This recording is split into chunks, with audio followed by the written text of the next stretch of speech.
let's go to the health part. Ooh. The health part is we're big into health, into rebuilding our health ourselves, and we're gonna share some of our stories, and all of us, we all go through our own health journey, Yep. and we'd like to share. We'll start from saying, I know you went through some. I'll give you that. Go ahead and share that about what you're going through. You had what, 7? Yeah, open heart surgery. 7? Yeah. Man, can you Seven grafts. share all that, how it started, or So I what came. happened? What happened? I came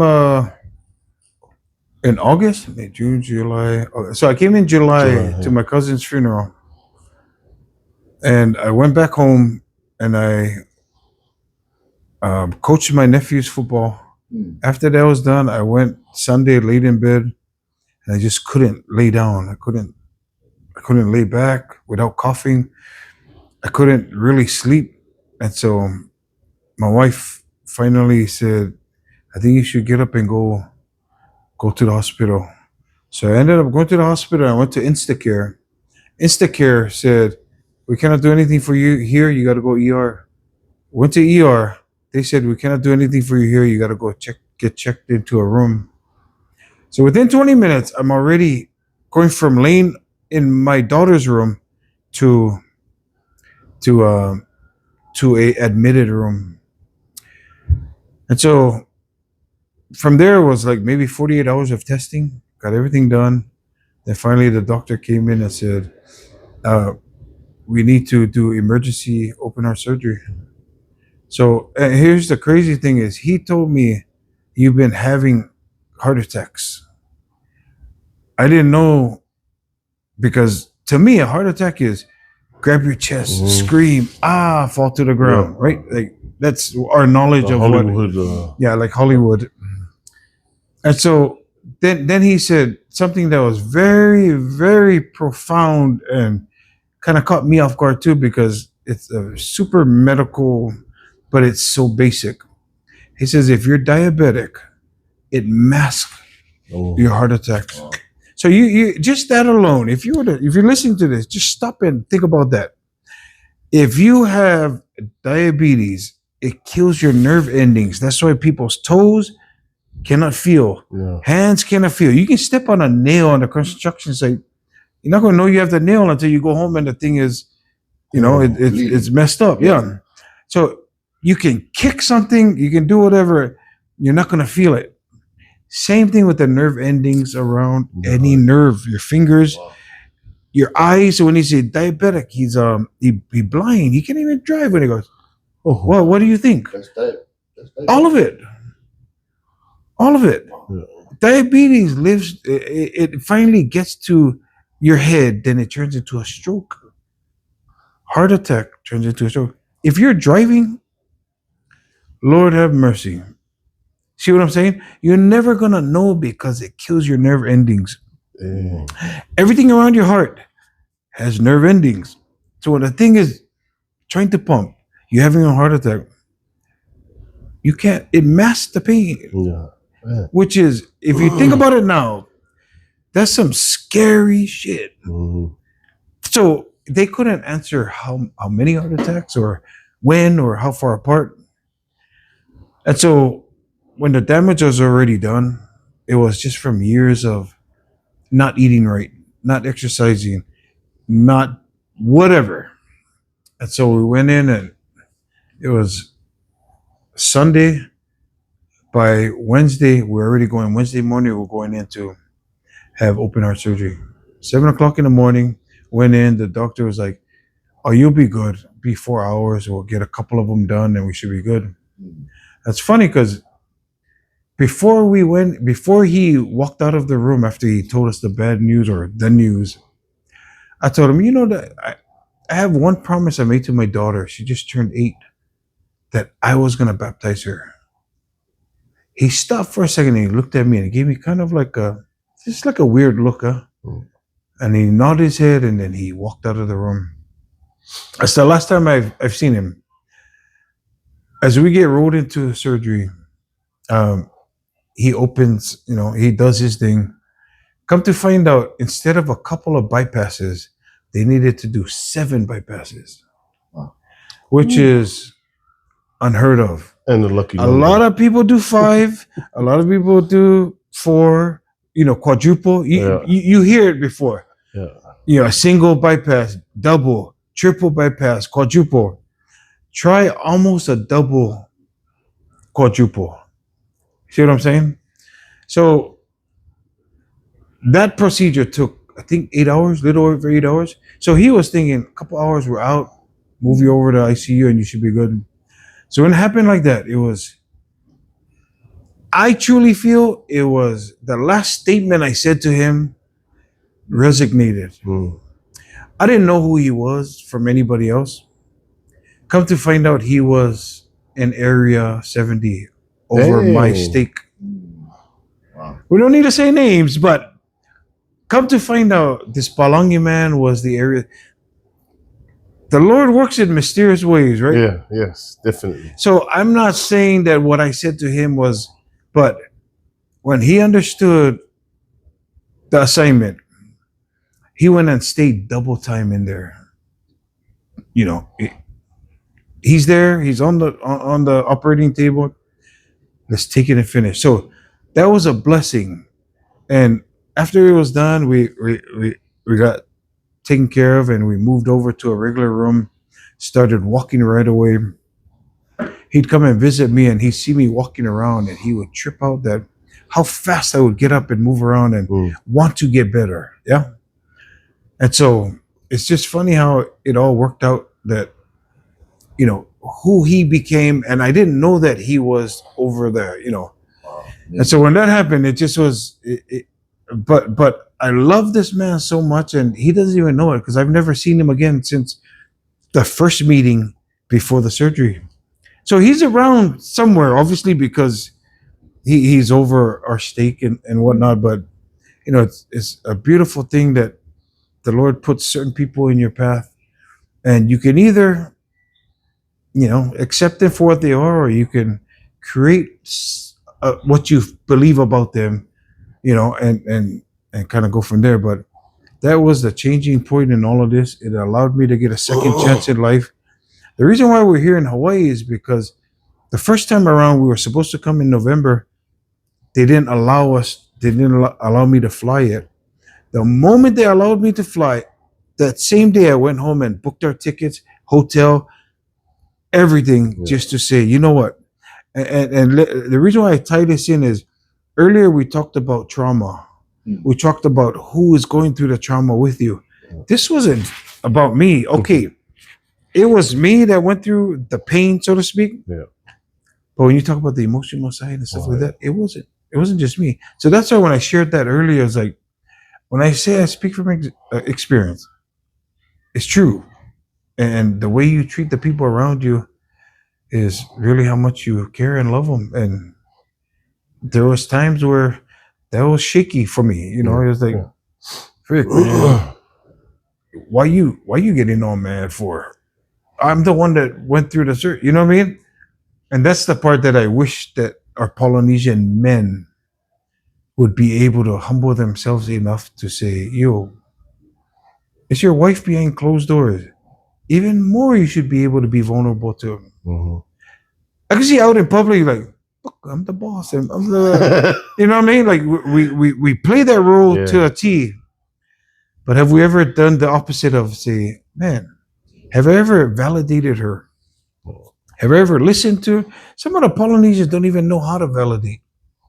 So you say something, and she's sitting there like waiting for an answer, and you're like, yeah, okay then.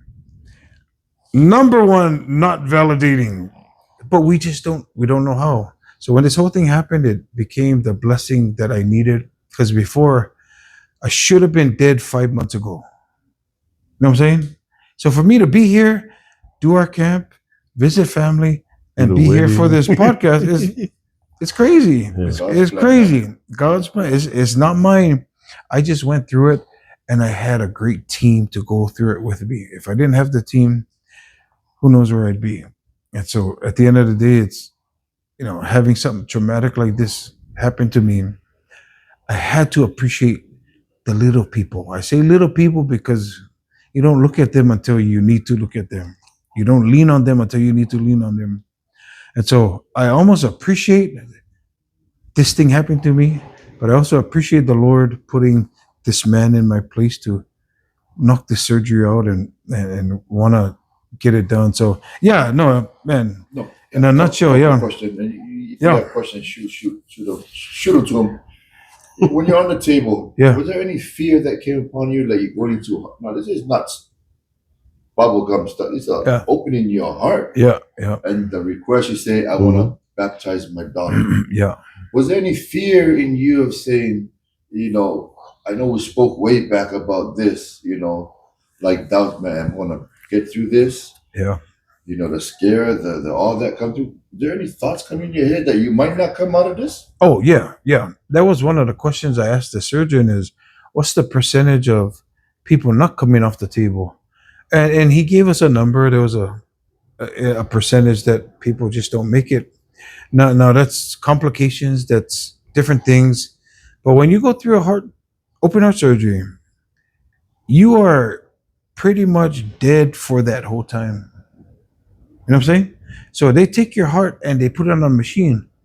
That machine pumps to allow blood to keep flowing through your body.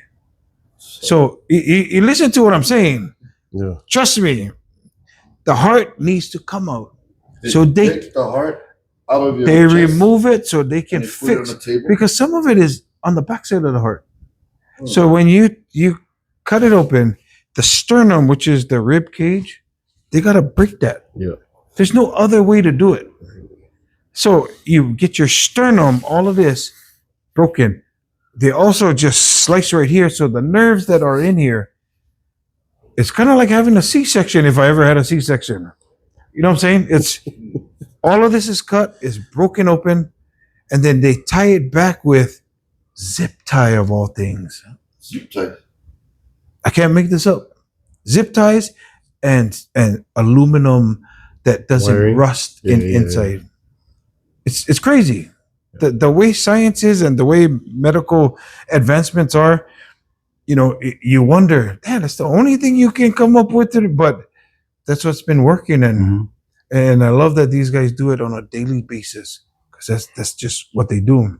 But as far as feeling any type of fear, the one thing that got me through all of this is knowing that I have young kids. I can either so let me take a step back. When the surgeon said, "Okay, I have two options for you." Thank you. I was just going to ask about that. No. Thank you. So the surgeon says, I have two options for you. I go, tell me, because you gave me the worst news I can ever expect. Yeah. Well, I mean, there's got to be some kind of hope in this. And he says, number one, we have open heart surgery, emergency tomorrow morning. I said, so what's the other option? He goes, we can make you comfortable and send you home. Okay, let's take a step back on this. I've got young kids. My wife, that's not even an option for me. So I said, okay, if that's the only two, is there a third? He says, I mean, we don't make you comfortable and send you home. You see what I'm saying? So I says, okay, I just had a quick heart to heart with myself. And I So was said, your wife there she was there right there. during that? She was there through the whole thing. The option one, Yep. option two? Yep. And so I had a quick heart to heart with myself, and I said, okay, if the worst thing I got to do is go through the pain with a chance that I can come out of this, let's do it. That's when the mental side of me says, we're doing this regardless of what happens. Flip side to that is, I said, I'd rather die on the operating table and my kids know that this dude at least tried. Versus you find me laying in the bed and the ambulance got to come here and that's your last memory of me. Yeah. Does that make sense? Yeah. So when that happened, I made a decision, a conscious decision that we're going to do this. If we're going to do this, I got to deal with whatever comes with it, pain wise. So Wednesday comes by, I go into the surgery. 8 hours later, I get taken to ICU. Thursday, still sleeping. Friday, still sleeping. Friday night, I think the first time I opened my eyes, and you have machines hooked up to you, you have just monitors going, people going in and out. But when I seen my wife, I seen my brother Ken, I seen Louise, I seen everybody moving around in the room. Oh man. That meant I'm still here. But the one thing I only told, I think Weeze, because he came stay at the hotel is, or at the hospital, is when I went, as clear as day, I saw my dad. Mm. You see what I'm saying? Mm. No. You can say whatever you want, but 8 hours of being Yeah. dead, Yeah. that's a long time. And as thin as this veil is that we believe, Yes. crazier things have happened. So when I came to, I remember telling him, I goes, dang, I seen dad. Yeah. Even he was like, what?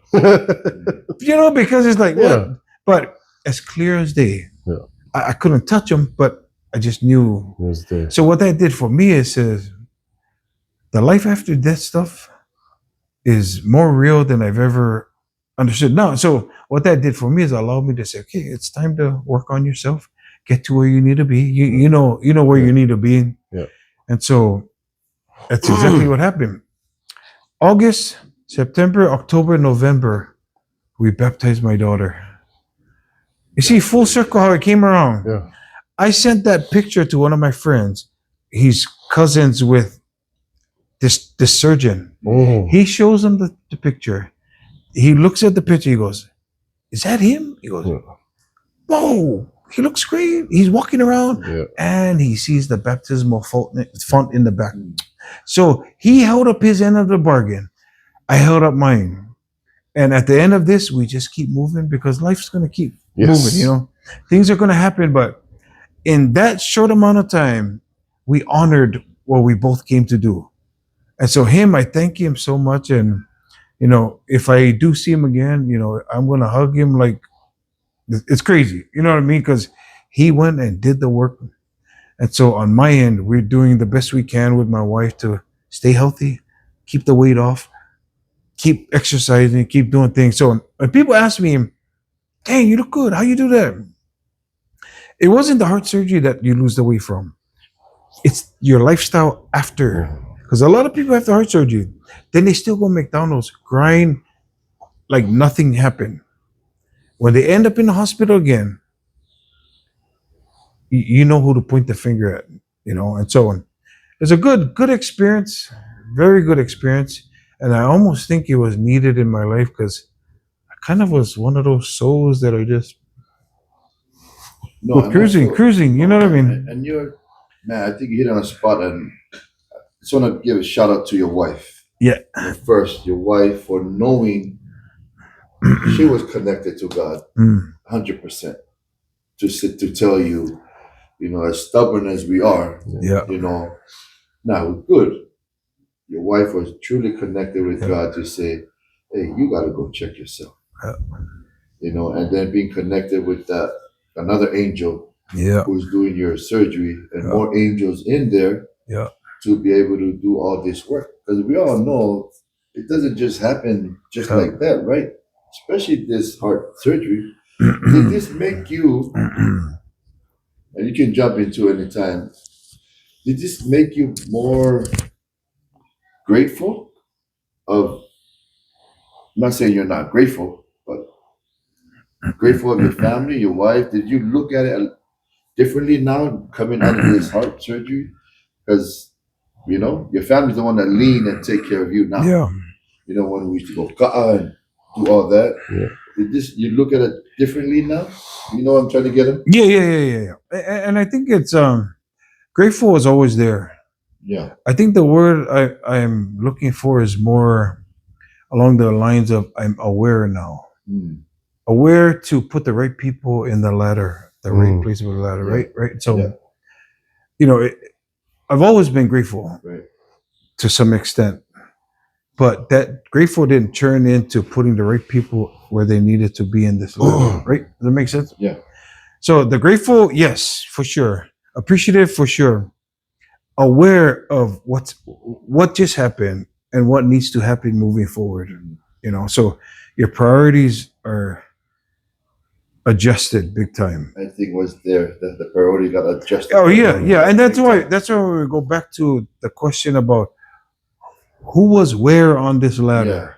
It so after some things happen, and then again, people need to go through their own stuff. You know what I mean? Like, you can inspire the crap out of somebody, they got to motivate themselves. Yeah. You know what I'm saying? Yeah. So if it's not happening organically, it's being forced. And if it's forced, as much as you force it is as much as you're going to force it back out. Yeah. You know what I'm saying? So I think in this, it raised a lot of awareness for me to understand who is the people that is right there next to you. Right. And that's why earlier when I said the trauma, the emotional side, who's going through this with through you and still standing by your side. So although we have millions of friends, not all of them we want to put there. If not, we would have married them. Yeah. You know what I'm saying, E? Yeah. So, yeah. by right. So, anyways, but yeah. But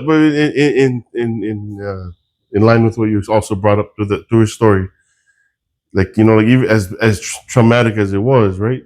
Yeah. That was you going through it on your own time, right? Sure. Like, right, you didn't do it because, you know, like you said, if you had placed things where they, you know, where it's supposed to be, but didn't really feel the, you know, that you were really honoring that it would have probably fell apart a lot faster. You think, big right? time. No, I just recognized it when he was saying Big that. time. Yeah. Right. Where at now? Where we at now? Now, I think you mentioned what is the steps now to take care of this so it doesn't happen. Yeah. How can you speak out to those share that might be going through but don't want to check themselves? Diabetes or diabetic? Yeah, Something like that. both. So how can you speak now? How can you share now? Where you at now? Is it done? How? I'm good. Yeah. What is the process going forward for you now? So it's funny because what I'm doing now, eating wise, health wise, exercise wise, is stuff that the white people been doing the whole time. When I say the white people, I'm talking about wife and kids and stuff. Right. That's how they eat. Yeah. I choose to dabble in that, but still go grab me a plate of this and this and this. I hate to come off as preachy or self-righteous, but if you're asking me, I'll tell you.